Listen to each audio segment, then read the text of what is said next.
Right, let's take a look at what's making news in print and online this morning. We're joined by Research Fellow at Deakin University and rural podcaster Kirsten de Prose. G'day, Kirsten. Hi, Madeline. Hi, Michael. How are you going? Yeah, good. We're great. On the front pages today is our lead story, and that's the inflation figures out yesterday. Just food. That is the key message here. Food. You're not imagining it. Your grocery bills are going up. Yeah, that is for sure. And look, I thought I'd take a look at this slightly differently in terms of the cost of living, because it's making the news, across the board clearly. But in quite different ways, newspapers across Australia are looking at this. Started with the Sydney Morning Herald, really just to look at, the facts, the numbers. So the ABS said yesterday that inflation has eased to 7% in the year to March. That sounds like good news, doesn't it? I mean, it's down from its 31-year high of 7.8% at the end of 2022. But we're still seeing inflation rise. It's definitely slowed down, but prices lifted by 1.4% in the March quarter. But I'm really interested in what does this mean? So prices of many goods are still soaring, as you mentioned. Food is one of them. Utilities is another big one. And of course, it always comes with a speculation about what's going to happen with interest rates. When the Reserve Bank meets, we could see a rise. We might not. The Sydney Morning Herald is saying it's on a knife edge, this decision.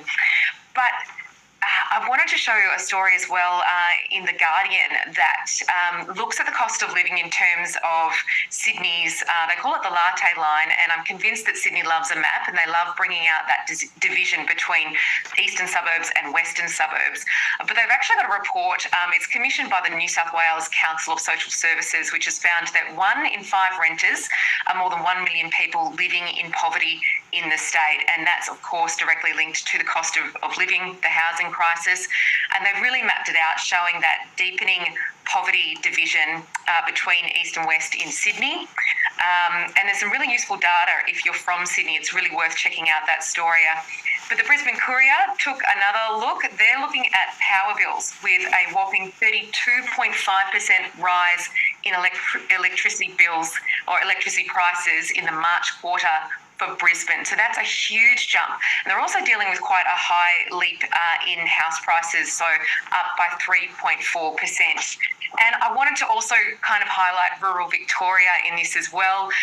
Rates are a huge discussion in rural Victoria. Councils are putting in their draft budgets, and some of those rates are quite high.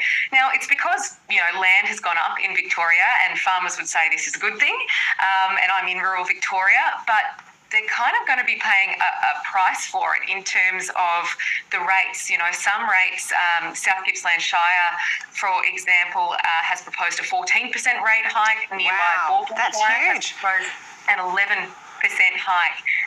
So it's not all like this across rural Victoria, but, these are the discussions that we're having, that the cost of living pressure is hitting people in different ways.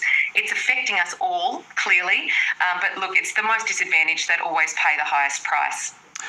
Indeed. Let's move on, and we talk a lot on this show about the long and short-term implications of concussions in all sports, particularly contact sports like NRL and AFL. But Kirsten, it is really, I guess, the personal stories that drive home the effects of concussion, and there was no more personal story than told by Anita Frawley yesterday. That's right. An incredible personal story by Anita Frawley, and I think it's the most significant voice to add to this call for the AFL and other sporting bodies to really do more to prevent head injuries, which of course can lead to the debilitating condition CTE. So Anita Frawley is the widow of AFL player and much loved Victorian Danny Frawley. He died in 2019 by suicide. Anita gave evidence at a federal Senate committee yesterday. Senate Committee inquiry into concussion and head trauma in contact sports. And she spoke about the conditions of his death and how he was in the lead up to that. And then the posthumous finding that he suffered from stage 2 CTE, which of course is that neurodegenerative disease. And she said that the AFL has been fantastic in looking after her family, but that they're not doing enough for other players. So she's really putting her voice in the ring now to say that other players who are the ones, that are holding up the game need to be looked after. And look, the AFL is facing 2 class action lawsuits at the moment from former players and their families. You know, one features more than 60 former players who sustained concussions during their careers. It's something they have got to move on. They've spoken about it. They do have initiatives, but they are really being called to do a lot more than what's been done. And we know that the AFL is expected to release publicly an update on the responses to the recommendations of the review fairly soon. So we'll all be looking out for that one. But, you know, Anita Frawley is going to be very hard to ignore. It's very, very powerful, as you both say there. Let's just moving on to some news that's come in overnight, which the ABC is covering. It can sometimes see like the big tech companies can almost do whatever they want, but Microsoft has really been dealt a bloody nose by the UK overnight. Yeah, look, I thought let's just go way out there. Something, you know, the world of cloud gaming is what we're talking about. And it's a world that not all of us are involved in, and certainly not many of us are involved in $100 billion deals, which is what was on the table with Microsoft's proposed acquisition of Activision. But the UK is blocking it.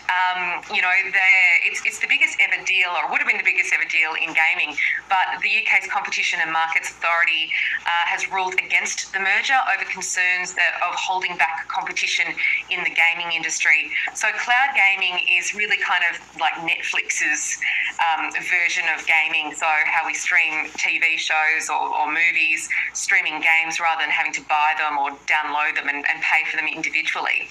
So it's an emerging market, and it's going to be a huge one. And it's just a kind of interesting play. You know, in the past, we've seen the internet search engine wars, we've seen the console wars, and now it seems we're in the middle of the gaming war. And look, Microsoft and Activision are going to fight this. They're going to contest the decision, and they've sort of labelled UK as being closed for business. The EU regulator still has to make its decision about the merger, and the US Federal Trade Commission does as well. They're expected the next couple of months.